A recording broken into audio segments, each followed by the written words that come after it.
श्री शिवाय दोस्तों, निर्जला एकादशी के दिन चुपचाप गाय को खिला दें। ये एक छोटी सी चीज उससे पहले दोस्तों जान लेते हैं। निर्जला एकादशी के बारे में हर महीने एकादशी का पर्व आता है, लेकिन ज्येष्ठ महीने में आने वाली निर्जला एकादशी सबसे ज्यादा महत्वपूर्ण होती है। आइए जानते हैं साल 2024 में निर्जला एकादशी कब है दोस्तों। निर्जला एकादशी तिथि भगवान विष्णु को समर्पित है।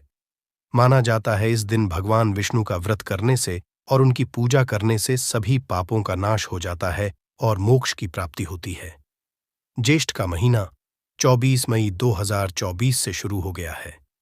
ज्येष्ठ माह के कृष्ण पक्ष की निर्जला एकादशी और शुक्ल पक्ष की निर्जला एकादशी दोनों ही बहुत महत्वपूर्ण मानी जाती है। ज्येष्ठ माह में गर्मी चरम पर होती है और एकादशी में 24 घंटे व्रत किया जाता है, जो बहुत कठिन होता है। आइए जानते हैं इस साल निर्जला एकादशी 2024 की डेट, पूजा मुहूर्त और क्यों किया जाता है। ये व्रत ज्येष्ठ माह के शुक्ल पक्ष की एकादशी तिथि की शुरुआत 17 जून को सुबह 4:43 से होगी। वहीं इस तिथि का समापन 18 जून को सुबह 6:24 पर होगा। ऐसे में निर्जला एकादशी व्रत 18 जून को किया जाएगा। इस निर्जला एकादशी का क्या महत्व होता है दोस्तों।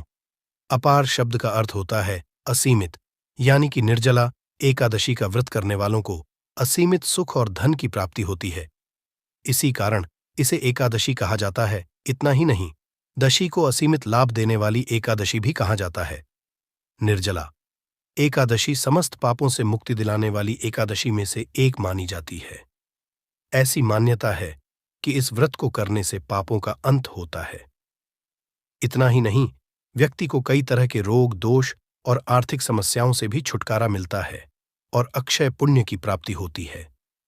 पांडवों ने श्री कृष्णा के मार्गदर्शन में इस व्रत को करके महाभारत युद्ध में विजय प्राप्त की थी। दोस्तों, निर्जला एकादशी के दिन स्वर्ग का दरवाजा खुल जाता है, इसलिए इस दिन किया गया दान पुण्य अन्य दिनों में किए गए दान पुण्य से अधिक फलदायी होता है। वास्तव में 18 जून निर्जला एकादशी के दिन अगर आप यह उपाय कर लेते हो तो यकीनन आप पर मां लक्ष्मी की कृपा होगी और आप धनवान बन जाओगे। आप धनवान ना बने तो मुझे बताना दोस्तों, बस जो उपाय आपको बताया जाए वह उपाय लेना। चलिए जानते हैं। एकादशी के दिन चुपचाप गाय को खिला दें। यह एक छोटी सी चीज, रोडपति भी होंगे, करोड़पति मिलेंगे, सभी संकट और कष्टों से मुक्ति, मृत्युदंड, पितृदोष तुरंत होगा खत्म, पूरे साल आपके भरे रहेंगे। अन्न धन के भंडार यूं कहे कि आपकी 7 पुश्तें तक करेंगे। रुपयों पैसों पर राज्य दोस्तों, 7 पीढ़ियों तक बैंक बैलेंस बढ़ता चला जाएगा। सभी भी दुख, दर्द, संकट, कष्ट है वह दूर हो और सभी सुख आपके कदमों में आ जाएंगे। सभी सुख आपके कदम चूमेगी। यदि आप यह एक छोटी और खास चीज चुपचाप गाय को खिला देते हैं तो तत्काल गरीबी आपके जीवन से खत्म हो जाएगी। यूं कहे व्यक्ति रंग से राजा बन जाता है और 33 कोटि देवी देवताओं को धारण करने वाली गौ माता की भी कृपा व्यक्ति पर आजीवन बरसती है। व्यक्ति के घर में कभी भी अनंत धन वस्त्र कमी नहीं होती है। धन के भंडार व्यक्ति के घर में भरे रहते हैं। व्यक्ति के जीवन से काल गरीबी खत्म हो जाती है। तो दोस्तों, कौन कौन से वे गाय से जुड़े खास और महत्वपूर्ण उपाय हैं जिन्हें यदि आप एकादशी के दिन कर लेते हैं तो दोस्तों यकीन मानिए आपके घर में अन्न धन के भंडार सदैव भरे रहेंगे। जो भी जीवन के दुख, दर्द, संकट, कष्ट हैं वह सभी दूर हो जाएंगे। इस वीडियो में हम आपको उसी एक खास और महत्वपूर्ण चीज के बारे में बताएंगे, क्योंकि आपको एकादशी के दिन गाय को जरूर खिलानी है। तो दोस्तों, फायदे के लिए पूरा वीडियो देखना। यदि आज की इस वीडियो को अपने बीच बीच में से देखा, काट काट कर देखा, तो यकीन मानिए जीवन में आपको कभी सफलता हासिल भी नहीं होगी, क्योंकि इस वीडियो में आपको कुछ ऐसे उपाय गाय से जुड़े बताने वाले हैं जिन्हें करने से आपके जीवन के जो भी दुख, दर्द, संकट है या कामयाबी होने में कोई बाधाएं आ रही, सभी से छुटकारा मिलने वाला है। यूं कहे कि आपके जीवन में अपार धन, सुख, संपत्ति की प्राप्ति हो जाएगी। कभी भी धन से संबंधित परेशानी नहीं रहेगी। आर्थिक स्थिति आपकी प्रबल हो जाएगी। धन प्राप्ति के योग्य बन जाएंगे और जीवन में सदैव अनंत धन के भंडार आपके घर में भरे रहेंगे। अनंत धन वस्त्र कभी कमी नहीं होगी आपके घर में। तो दोस्तों, आज का वीडियो पूरा देख कर जाना, यदि आप चाहते हैं आप और आपके परिवार पर सदैव गौ माता की कृपा से, आपके पितरों की कृपा से, देवी देवताओं की कृपा से, तो दोस्तों वीडियो को देखकर जाना बहुत ही फायदेमंद वीडियो है। पूरे 50 सालों के बाद ऐसे दुर्लभ संयोग है, तो पूरा वीडियो देखकर जाना यदि आप लाभ हासिल करना चाहते हैं और 7 पीढ़ियों तक कभी कोई किसी तरह की कमी ना हो, ये फल चाहते हैं, तो वीडियो को पूरा देखकर जाना बहुत ही लाभप्रद वीडियो है आपके लिए। दोस्तों वीडियो को आगे शुरू करें उससे पहले आपसे रिक्वेस्ट करते हैं कि इस वीडियो को लाइक कर चैनल को सब्सक्राइब कर देना और कमेंट बॉक्स में सच्चे दिल से जय गौ माता लिख देना, जिससे माता की कृपा आपके और आपके परिवार के ऊपर सदैव बरसती रहे। और ज्यादा से ज्यादा वीडियो को शेयर जरूर करना ताकि और लोग भी इस वीडियो के माध्यम से लाभ हासिल कर सके। इन उपायों को करने से अपने जीवन में सदैव धन सुख संपत्ति की प्राप्ति कर सके। तो शेयर करना ना भूले इस वीडियो को, जिससे और लोगों का भी भला हो आपको बता दें। इस दिन तीर्थ स्नान करना बहुत ही फलदायी समझा गया। यदि कहीं तीर्थ स्थान पर पवित्र नदी में स्नान करना संभव ना हो तो आप क्या करें, घर पर ही नहाने वाले पानी में गंगा जल की कुछ बूंदें डालकर स्नान कर लें। और साथ ही साथ यदि आप स्नान आदि से निवृत्त हो जाएं, सर्वप्रथम तो अपने घर के पूजा स्थान को साफ कर वहां पूजा पाठ करें और दान जरूर करें। और इस एकादशी के दिन दान करने से सभी मनोकामनाएं पूर्ण हो जाती हैं। एकादशी के दिन कर पूर्वजों की पूजन के लिए बहुत ही शुभ फलदायी समझा गया है। आपको बता दें इस बार जो इस दिन पूजा के साथ साथ सूर्यदेव की पूजा जरूर करनी चाहिए। आपको बता दें कि इस दिन यदि सूर्य नारायण की पूजा करते हैं तो आपके ग्रह जनित दोष भी दूर हो जाता है। व्यक्ति के जीवन में धन सुख संपत्ति की प्राप्ति हो जाती है। समस्त मनोकामना व्यक्ति की पूर्ण हो जाती है। और दोस्तों साथ ही साथ अब बात करें आपको उस दिन, मतलब यह जो एकादशी के दिन है, इस दिन आपको एक उपाय तो जरूर करना है। गाय का उपाय बताने से पहले एक उपाय आपको बता दें। इस उपाय को जरूर दूर करें। क्या करें कि शाम के समय पीपल के पेड़ के नीचे आपको सरसों का चौमुखी दीपक, आटे का दीपक बनाना है। चौमुखी उसमें आपको कलावे की बाती लगाकर सरसों के तेल का दीपक जला देना है और बीच में 2 साबुत फूल वाले लौंग भी डाल दें। फिर देखिए कैसे चमत्कार आपके जीवन में होता है। शाम के समय लेकर उसे छोड़े, मनोकामना मांग कर। दोस्तों 11 दिनों के अंदर आपकी वह मनोकामना पूर्ण ना हो जाए तो हमें बता देना। बहुत ही प्रभावशाली उपाय बताया मैंने आपको, बहुत ही दुर्लभ से दुर्लभ है। इस बार नए वर्ष के उपाय को जरूर करें। यह उपाय जो है बहुत ही आपको लाभ देगा। और अब बात करें गाय से जुड़े कौन कौन से उपाय आपको इस दिन, मतलब गाय से जुड़े उपाय जिन्हें करने से व्यक्ति को 7 पीढ़ियों तक बैंक बैलेंस की कमी नहीं, दुख दर्द संकट कष्ट दूर हो जाते हैं और सभी सुख व्यक्ति के कदमों में आ जाते हैं। कदम चूमती है सभी सुख और घर में धन के भंडार सदैव भरे रहते हैं, कोई कमी नहीं होती।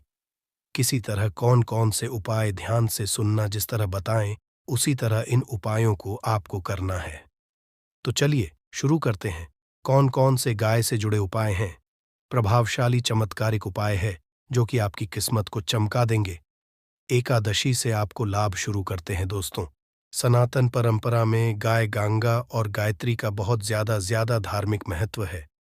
मान्यता है कि गौ माता के शरीर पर 3 कोटि देवी देवताओं का वास होता है। गौ माता की पूजा करने वाले जातक पर इन सभी देवी देवताओं की कृपा बरसती है। गौ सेवा से न सिर्फ इस जन्म के बल्कि पूर्व के भी दोष दूर हो जाते हैं।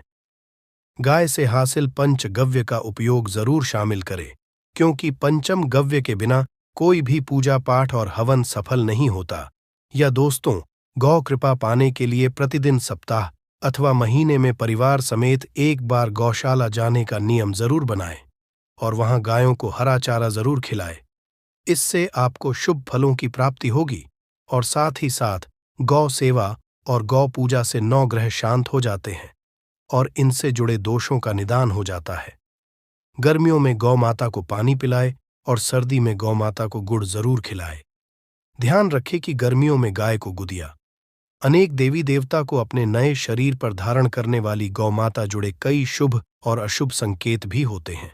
मसलन गाय का दूध धोते समय यदि गाय ठोकर मार दे और सारा दूध बिखर जाए तो अब शगुन होता है। यदि कोई यात्रा पर निकल रहा हो और गाय अपने बछड़े को दूध पिलाती सामने आ जाए तो निश्चित रूप से जिस यात्रा के लिए आप निकले हैं वह यात्रा आप जरूर ही सफल होगी, और वह जिसके लिए आप निकले हैं वह जरूर ही पूर्ण होगा। यात्रा पर जाते समय बाएं ओर की आवाज आना और रात्रि में गाय की हुंकार करना भी शुभ होता है। दोस्तों, साथ ही करना भी शुभ होता है। दोस्तों, साथ ही साथ गाय के साथ आप भूल कर भी दुराचार ना करें, अन्यथा मिलता है घोर पाप और जीवन भर की परेशानियां बनी रहती हैं। जी हां दोस्तों, गाय को राष्ट्रीय पशु बनाए जाने और इन्हें मौलिक अधिकार दिए जाने की बात हो रही है। तो सवाल उठता है, गाय संस्कृति का अहम हिस्सा है, तब भी गाय के साथ लोग खराब व्यवहार कैसे कर लेते हैं। गाय दर दर भटकती रहती है, भरपेट इन्हें चारा तक लोग नहीं देते। गाय जब तक दूध देती रहती है तो उनकी सेवा होती है, और जैसे ही दूध देना बंद कर देती है तो लोग इन्हें उनकी किस्मत पर छोड़ देते हैं। सड़कों पर और गलियों में भटकने के लिए ऐसे में गोवंश जीवों को कोई डंडे मारता है तो कोई पानी डाल देता है, कभी वाहनों की चपेट में आ जाती है तो कभी बीमार होकर बेचारी ये गाय दम तोड़ देती है। ऐसे में जरूरत है इन बातों को जानने की। गाय को लेकर शास्त्रों में क्या कहा गया है, गाय के साथ कैसा व्यवहार करना चाहिए। दोस्तों, गाय को कभी भी मारना पीटना नहीं चाहिए। शास्त्रों में गाय को माता का दर्जा दिया गया है। गाय को मारने वाला माता को मारने पीटने वाले के समान पाप का भागीदार समझा जाता है। नर्क लोक में वर्षों तक कष्ट भोगना पड़ता है। अगले जन्म पशु योनि में मिलता है। कथा है कि गौतम मुनि ने गलती से गाय को डा मार दिया था, जिससे गाय की मृत्यु हो गई थी, और इस पाप से लिए इन्हें वर्षों तक तपस्या करनी पड़ी। भगवान श्री कृष्णा जी ने बैल स्वरूप में आए वृद्धाश्रम का वध कर दिया था, जिससे मुक्ति के लिए भगवान श्री कृष्णा को संपूर्ण तीर्थों को एक कुंड में बुलाना पड़ा, और इस कुंड में स्नान से वह पाप मुक्त हो गए थे। दोस्तों, साथ ही साथ पानी पी रही गाय को भगाते हैं, वे घोर पाप के भागी बनकर नर्क भोगते हैं, ऐसा पुराणों में बताया गया है। जबकि जो लोग गाय के लिए प्याऊ और चार बनवाते वह महाभाग्यवान होते हैं। ऐसे लोग घोर पाप से मुक्त होकर स्वर्ग पा जाते हैं और बड़े ही धनवान कुल में जन्म लेकर सुख भोगते हैं, और साथ ही साथ आराम कर रही गाय को कष्ट देकर कभी भी उठाना नहीं चाहिए। कहते हैं कि जिस स्थान पर गाय बैठी है वहां से नकारात्मक ऊर्जा खत्म हो जाती है। गाय के बैठने की जगह को जो लोग नियमित साफ रखते हैं वह जन्म में किए गए जाने अनजाने में पापों से मुक्ति हो जाती और गोलोलोक में स्थान पाते हैं। गाय को डंडा मारकर उठाना, पानी डालकर उठाने से मनुष्य पाप का भागी बनता है और अगले जन्म में उसे दर दर भटकना पड़ता है। और साथ ही साथ शास्त्रों में बताया गया है कि गाय का दूध उसके बछड़े के लिए होता है। गाय के बछड़े से बचा हुआ दूध ही मनुष्य को लेना चाहिए, परंतु कुछ लोग एक बार गाय को दूध लेने बाद फिर से बछड़े के लिए बचा हुआ दूध भी धो लेते हैं। ऐसा करना घोर कहाँ जाता है। ऐसे दूध को धोने वाला और ग्रहण करने वाला दोनों ही पाप के भागी बन जाते हैं। दोस्तों, साथ ही साथ शास्त्रों में कहा गया है कि गोवंश मतलब गाय और बैल के पीठ पर नहीं बैठना चाहिए। इनकी पीठ पर बैठने से महापाप लगता है। ऐसे लोगों को नर्क की यातना भोगनी पड़ती है। एकमात्र देव के अंश के उत्पन्न नंदी ही गोवंश है, जिस पर स्वयं महादेव और महादेवी सवारी करती है, क्योंकि नंदी ने स्वयं होनी इच्छा से महादेवी की सवारी बनना स्वीकार किया था। और साथ ही साथ शास्त्रों में गाय के दान को बहुत ही महत्व दिया गया है, परंतु ऐसी गाय का दान कभी नहीं करना चाहिए जो बूढ़ी और बीमार हो। कठोपनिषद में नचिकेता की कथा भी इस संदर्भ में है कि जिस नाचिकेता ने पिता द्वारा बूढ़ी गाय को दान करने पर आपत्ति जताई थी, दूध देने वाली और बछड़े सहित जो लोग का दान करते हैं वह महान पुण्य को हासिल कर स्वर्ग में स्थान पाते हैं। दोस्तों, साथ ही साथ सूर्य, चंद्र, मंगल, शुक्र की युक्ति राहु से हो तो पितृदोष होता है। यह भी मान्यता है कि सूर्य का संबंध पिता से एवं मंगल का संबंध होने के कारण सूर्य यदि शनि, राहु या केतु के साथ स्थित हो या दृष्टि संबंधी हो तथा मंगल की युति राहु या केतु से हो तो पितृदोष होता है। इस दोष से जीवन संघर्ष में बन जाता है। यदि पितृदोष हो तो गाय प्रतिदिन या किसी भी एकादशी को या किसी पूर्णिमा के दिन अमावस्या या किसी भी खास दिन पर रोटी गुड़ चारा खिलाने से पितृदोष खत्म जाता है। साथ ही साथ गाय की पीठ पर जो कुबड़ बना होता है वह बृहस्पति गुरु है। अतः जन्मपत्री में यदि बृहस्पति अपनी नीच राशि मकर में हो या अशुभ शिवलिंग में जा रहे हों और सामने से गौ माता आती हुई दिखाई दे तो गौ माता को अपनी दाहिनी ओर से जाने देना चाहिए। आपकी यात्रा ही सफल होगी। और जिस घर में गाय होती है उसमें वास्तु दोष स्वतः ही खत्म हो जाता है। और साथ ही साथ आपको बता दे कि गाय को आप भी रोटी बनाएं, प्रतिदिन ताजी रोटी ही बनाएं। गाय को अगर आपने रोटी बनाई है तो कोशिश करें कि उस रोटी को आप तुरंत ही गाय को दे दें। अगर आप उस रोटी को रख दें और उस रोटी को अगले दिन देंगे तो वह रोटी बांसी मानी जाएगी।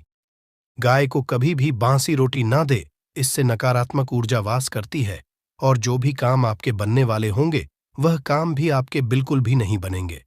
इससे आपके घर में हमेशा दर्द देवता का वास रहेगा और आप जिस भी काम को करेंगे उस काम में आपको हमेशा असफलता ही हाथ लगेगी। इसलिए कोशिश करें गाय को रोजाना ताजी रोटी बनाकर खिलाएं और रोटी को बिल्कुल ना रखें। बासी रोटी गाय को ना दें और साथ ही साथ सड़ी गली चीजें गाय को नहीं खिलानी चाहिए। घर में को फल है, कोई सब्जी है, सड़ जाए तो लोग क्या करते हैं? गाय को देते हैं नहीं, ऐसा नहीं करना चाहिए। ऐसा करने से यदि आप गाय को खिलाते हैं तो आप पाप के भागी बन जाते हैं। आप बिल्कुल सड़ी गली चीजें गाय को ना खिलाएं और साथ ही साथ एकादशी पर आटे की 11 लोहियां बनाकर उनके ऊपर हल्दी लगाएं। इसके बाद गाय को खिलाएं। हर एक लोही को खिलाते समय गाय के सिंघवाल आपके जीवन में खुशियां ही खुशियां होंगी। और एक बार एकादशी पर आप 7 बार गाय की परिक्रमा भी कर लें तो आपके समस्त काम होंगे। और दशी पर साथ ही साथ आप गाय को जब भी रोटी दे, रोटी पर या तो आप थोड़ी हल्दी लगा लें या थोड़ा गुड़ रख ले। अगर गुड़ ना हो तो आप थोड़ा घी रख सकते हैं। दोस्तों, गाय को कभी भी सूखी रोटी ना खिलाए। सूखी का मतलब गाय को रोटी खिलाए, उस पर कुछ ना कुछ रखकर खिलाए। हल्दी रख ले, गुड़ रख ले, मिश्री घी या जो भी रख ले, मतलब खाली नहीं खिलानी है। इतना करने मात्र से आपके जीवन के सभी दुख दर्द समाप्त। नहीं तो आपके अंदर ऐसी गर्मी आएगी कि आप निकालने के लिए पागल हो जाएंगे कि ये गर्मी निकले। कहाँ ये पति पत्नी जरूर देखें। दोस्तों, अमरबेल एक तरह की लता होती है और ये जीन्स भी पेड़ पर लिपटी होती है। उस पेड़ की समस्त जितनी भी शक्ति होती है उसे अपने अंदर में खींच लेती है, चुंबक की तरह खींच लेती है और उस वृक्ष को बिल्कुल ये सूखा देती है। आयुर्वेदिक की दृष्टि से भी अमरबेल बहुत ही उत्तम होता है। आज हम आपको वास्तु टिप्स के माध्यम से बताएंगे कि अमरबेल अगर आपने खा ली तो समझो आप सामने वाले की आवाजें निकाल हैं। दोनों पार्टनर पसीने में हो सकते हैं। दोस्तों, इसमें बहुत सारे चमत्कारी गुण पाए जाते हैं। कई तरह की विभिन्न तरह के यह बीमारी को ठीक करने का काम करते हैं और अगर अध्यात्म की दृष्टि से देखा जाए तब भी यह बहुत सारे हमें चमत्कारिक लाभ प्रदान करते हैं। और इसकी खास बात यह, जीस भी पेड़ पर लिपटी होती है, उसकी समस्त शक्ति को अपने अंदर समाहित कर लेता है, खींच लेता है और यह उसी पेड़ के अनुरूप आपको फल प्रदान करते हैं। अमरबेल खेतों में बहुत आसानी से देखने को मिल जाते हैं। इसकी पतली पतली शाखाएं निकली होती हैं। वैसे अगर आप ग्रामीण इलाकों में हैं, ग्रामीण इलाकों से हमारी वीडियो को देख रहे हैं तो इसके बारे में आप सभी दर्शकों को जरूर पता होगा। ये कहीं भी बहुत आसानी से आपको देखने को मिल जाती है। तो चलिए, आज मैं आप लोगों को वीडियो के क्रम में अमरबेल के बारे में ही कुछ विशेष रूप से जानकारी बताऊंगा। यदि अमरबेल का रस उबली हुई अमरबेल का रस शरीर के इस हिस्से पर लगा दें, आपके अंदर जैसे ज्वालामुखी गर्म होती है उसी तरह से आपका ये हिस्सा, शरीर का ये हिस्सा गर्म पड़ जाएगा। दोस्तों, हम बारी बारी जानकारी अपने इस चैनल के माध्यम से बताएंगे, तो वीडियो के अंत तक बने रहना। हम आपको उचित ढंग से बताएंगे कि अमरबेल खाने से और शरीर पर लगाने से क्या फायदा होता है तथा यदि पेड़ पर अमरबेल हो तो क्या लाभ होते हैं। आइए जानते हैं। इस चैनल का मकसद है भारत भूमि में आयुर्वेद की जानकारी को आम जनता तक फिर से पहुंचाना, ताकि भारत में से ज्ञान का इस तरह का धरोहर समाप्त ना हो। हमारे चैनल में व्यूज या ना आए, हमारे सब्सक्राइबर बढ़े या ना बढ़े, इससे हमें किसी भी तरह का फर्क नहीं पड़ता। अगर हमारे वीडियो को देख रहे हैं, अगर आप में से किसी एक भी दर्शक का फायदा होता है तो हमें भी अच्छा लगता है, हमें भी पुण्य की प्राप्ति होती है। तो आइए इस वीडियो में जानते हैं अमर बेल के बारे में विभिन्न तरह की कुछ विशेष जानकारी। वैसे तो अमर बेल की जो लता होती है ये बबूल नाम के वृक्ष पर सबसे ज्यादा होती है, लेकिन जो ज्यादा प्रभावी कहे हुए आम के पेड़ पे अर्थात आम के वृक्ष में रह जाने वाले अमर बेल, इसी के साथ जो पीपल के वृक्ष में अमर बेल उगी होती है वो भी चमत्कारिक गुणों से बहुत ही भरपूर होती है। अगर आप तंत्र की दृष्टि से देखें, धार्मिक दृष्टि से देखा जाए, धर्म की दृष्टि से देखा जाए, तो जो जंगल के अमर बेल होती है वह धार्मिक और तंत्र में उपाय होती है। बाकी अगर आपके घरों के आसपास में जो अमर बेल पाई जाती है वो आयुर्वेद में ही उपाय होती है। वीडियो को ध्यान से देखिएगा और कमेंट बॉक्स में जय हिंद, जय आयुर्वेद जरूर लिखें, क्योंकि हमें गर्व होना चाहिए कि भारत भूमि में इस तरह के लता पेड़ पौधे आज भी हमारे बीच में हैं जो कि हमें कई तरह से फायदा पहुंचाते हैं। हर पेड़ पौधे का अपना अलग अलग कुछ ना कुछ विशेषता जरूर होती है, कुछ ना कुछ अपना औषधि लाभ जरूर होता है, लेकिन जानकारी के अभाव में यह पेड़ पौधे हमारे लिए केवल घास फूस रह जाते हैं। का सबसे ज्यादा उपाय गंजापन को दूर करने के लिए किया जाता है और शरीर में गर्मी बढ़ाने के लिए किया जाता है। ये कोई साधारण गर्मी नहीं होती। इसे लगाने के बाद ऐसी गर्मी आती है शरीर में कि हमारा मन करने लगता है कि इस गर्मी को आखिर कहाँ निकाले। अगर यदि आपकी पत्नी है तब तो ये गर्मी शांत हो जाएगी, यदि पत्नी नहीं है तब आपके लिए बहुत मुश्किल खड़ी हो सकती है। ऐसी स्थिति में अमरबेल का उपाय मत करना। पत्नी हो तो ही ये उपाय करना, या कोई भी हो तो ये उपाय कर सकते हैं, लेकिन सूझबूझ के साथ ही करना, नहीं तो आप उसके गर्भ ठहरा सकते हैं, वह गर्भवती हो सकती है। और हमारी राय ये है कि शादी के बाद ही स्त्री को गर्भवती करना चाहिए। दोस्तों, अमरबेल का तेल आपको मार्केट में मिल जाएगा। अमरबेल के तेल को अगर आप गंजे सर वाले अपने हिस्से पर लगाना शुरू करते हैं तो धीरे धीरे आपके रोम उगना शुरू हो जाते हैं, फिर से बाल आ जाते हैं, लेकिन इसमें थोड़ा आपको समय लगता है। आप चाहें तो अमरबेल को पीस करके आप अपने गंजे सिर वाले हिस्से पर लगा सकते हैं। सबसे पहले तो आपको हेयर फॉल से बचाएगी। दूसरा, आपके जो झड़े हुए बाल हैं पुनः धीरे धीरे उगना शुरू हो जाते हैं। आप चाहते हैं तो अमरबेल को कुछ संख्या में ले लीजिए और आप सरसों के तेल में इसे उबाल करके रख लीजिए, और नित्य अगर आप गंजे सर पर मालिश करते हैं तो बाल आना शुरू कर देता है। दोस्तों, बहुत सी ऐसी माता बहनें हैं या फिर आपके घर परिवार में कोई ऐसी माता बहन होंगी जिनके गर्भ नहीं ठहरता। सभी चेकअप तो सही है, सब कुछ सही है, लेकिन बार बार गर्भपात होता है, गर्भ नहीं ठहरता, या फिर मासिक धर्म बंद हो चुका है। ध्यान से सुनना, मैं जो जानकारी बता रहा हूं लाखों रुपए खर्च करेंगे, फिर भी इस तरह की गुप्त जानकारी कोई नहीं बताने वाला। जिनका गर्भ नहीं ठहरता, माता बहनें ध्यान दीजिए, या फिर जिनके शुक्राणु बहुत ही पतले हैं, जो भाई लोग अपने शुक्राणु को मजबूत बनाना चाहते हैं, बच्चा पैदा करने में सामर्थ्यवान होना चाहते हैं, एक काम जरूर करिएगा, इसमें शर्म नहीं करना चाहिए। जनहित एवं जन कल्याण के लिए ये जानकारी बता रहा हूं। ध्यान से सुनिएगा दोस्तों, जिनका गर्भ नहीं ठहरता या फिर जिनके शुक्राणु बहुत पतले हैं या फिर चाहते हैं, तो ये दोनों काम पति पत्नी दोनों कर सकते हैं। तो आधे गिलास गुनगुने दूध में आपको आधे चम्मच से कम मात्रा में अमरबेल का पाउडर लेना है। इसे डाल करके एक टाइम पीना है। रात में सोने से पहले पति और पत्नी अगर दोनों पीते हैं तो बहुत ही अति उत्तम है। महिलाओं को क्या करना है, ऋतु के 5 दिन बाद, ऋतु अर्थात मासिक धर्म के 5 दिन बाद इसे आपको नित्य 2 महीने तक पीना है। अगर आपका गर्भ नहीं ठहरता है तो गर्भ ठहर जाएगा, अर्थात आपका गर्भ रुक जाएगा। जो भाई लोग जिनके शुक्राणु बहुत पतले हैं, बच्चे पैदा करने में सामर्थ्यवान नहीं हैं, उनके शुक्राणु गाढ़े हो जाएंगे और बच्चे पैदा करने में सामर्थ्यवान हो जाते हैं। अगर ये दोनों उपाय मैंने अभी बताया कि स्त्री पुरुष अगर दोनों ये उपाय करेंगे तो युवन 100% लाभ मिलते हैं, ठहर जाता है। बस आपको विश्वास जरूर रखना है दोस्तों। इसके बाद जिनके बच्चे नाट्य हैं, बहुत से ऐसे बच्चे होते हैं गांव में, सड़क पे, जिनकी ग्रोथ नहीं हो पाती, बिल्कुल ही छोटे रह जाते हैं। अगर वो अपना ग्रोथ करना चाहते हैं, जिनके पिता इस वीडियो को देख रहे हैं, जिनकी माता इस वीडियो को देख रही है, जिनके भाई इस वीडियो को देख रहे हैं, आपके घर में अगर नाटे बच्चे हैं तो ये उपाय जरूर कराना। आम के पेड़ पर लगा, ध्यान से सुनना, आम के पेड़ पर लगा, आम के वृक्ष के ऊपर में जो अमरबेल लगा होता है, आप इसका पाउडर तैयार कर लेना।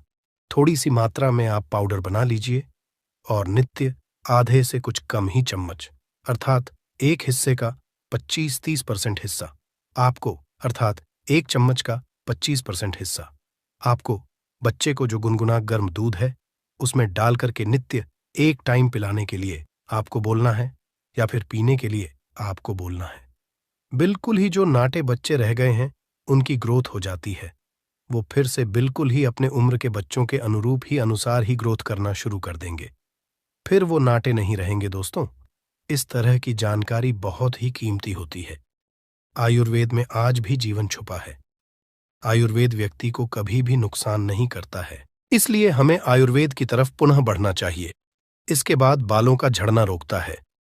अमरबेल के पानी से अगर बाल धोए जाए तो जिनको हेयर फॉल होता है, बाल झड़ रहे हैं, बाल झड़ने रोकने का काम करते हैं। दोस्तों, इसके बाद आपका कैसा भी पुराना घाव हो, लंबे समय से आपका घाव सूख नहीं रहा है, सबसे ज्यादा तो शुगर की जिससे बीमारी होती है, ऐसे लोगों के घाव नहीं सूखते हैं। ध्यान से सुनिएगा। तो अगर जो लोग शुगर के पेशेंट हैं, शुगर की बीमारी से ग्रसित हैं, जिनके घाव नहीं सूखते, एक काम जरूर करना चाहे, जो भी समस्या हो, आपके घाव नहीं सूख रहे हैं तो अमरबेल को सूखा करके इसका पाउडर बना लेना और इसके पाउडर के चूर्ण को आपको अपने घाव पे लगाना है। तो धीरे धीरे देखना, ये आपके गांव के बैक्टीरिया को मार देता है, साफ कर देता है। बिल्कुल ही धीरे धीरे आपका घाव भरना शुरू हो जाता है। यह जीन्स भी वृक्ष पर होती है, उसका यह सर्वनाश कर देती है। दोस्तों, गांव बहुत ही छोटी सी चीज है, घावों पर लगाते हैं, घाव के समस्त कीड़ों को नष्ट कर देते हैं। बिल्कुल यह गांव को पुनः पहले जैसा ठीक कर देंगे, साफ कर देंगे। इसके बाद है, जैसे कि बहुत सारी माता बहनें जो प्रसूता स्त्री है, प्रसूता स्त्री का अगर प्लेसेंटा नहीं निकल रहा है, जिसे हम बोलचाल की भाषा में आओ बोलते हैं, ध्यान से सुने। जब से हम अंग्रेजी में प्लेसेंटा के नाम से जानते हैं और जैसे हम बोलचाल की भाषा में बोलते हैं, प्रसूता स्त्री का अगर बच्चा तो निकल गया है लेकिन बाहर नहीं निकल रहा है, तो आप इसका काढ़ा बना लीजिए।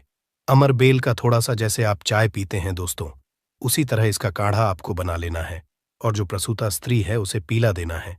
बिल्कुल जल्दी जो प्लेसेंटा होता है, जल्दी निकल जाता है, बिल्कुल सुगमता से निकलता है, किसी तरह का कोई दर्द नहीं होता है।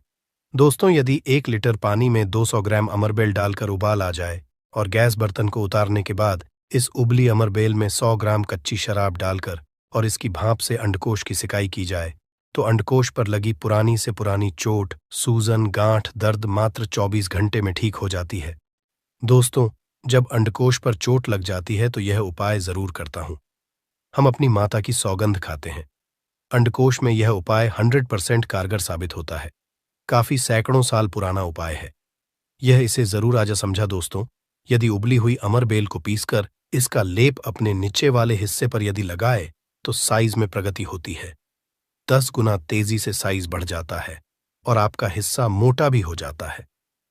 हम नाम नहीं लेंगे, आप इशारों में समझ सकते हैं हम किसकी बात कर रहे हैं, फिर आप किसी को भी खुश कर सकते हैं। दोस्तों, अमरबेल बांझपन, नपुंसकता को जड़ से समाप्त करती है।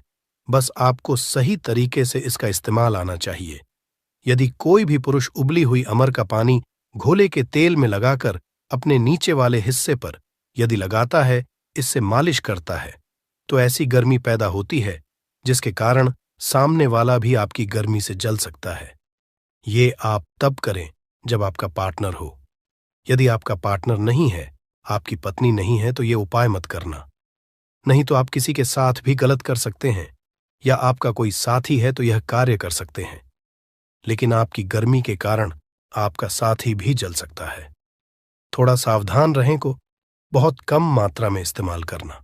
हफ्ते में 1-2 बार यदि डेली इस्तेमाल करोगे तो आप इसकी गर्मी के कारण पागल हो सकते हैं। वो वाला पागल नहीं गर्मी वाला पागल दोस्तों, मैंने आप लोगों को इसका आयुर्वेदिक उपाय बता दिया है। चलिए मैं आप लोगों को इसका तांत्रिक उपाय बताऊंगा, इसका धार्मिक उपाय बताऊंगा, क्योंकि ये भी जानना बहुत बेहद जरूरी है। अमरबेल से व्यक्ति भूत भविष्य वर्तमान जान सकता है। जो जंगल की अमरबेल हो, पीपल के वृक्ष पर लगी की अमरबेल हो। ठीक है, आपको अपने ग्रामीण इलाकों की अमरबेल का उपाय नहीं करना है, जंगल की अमरबेल का उपाय करना है।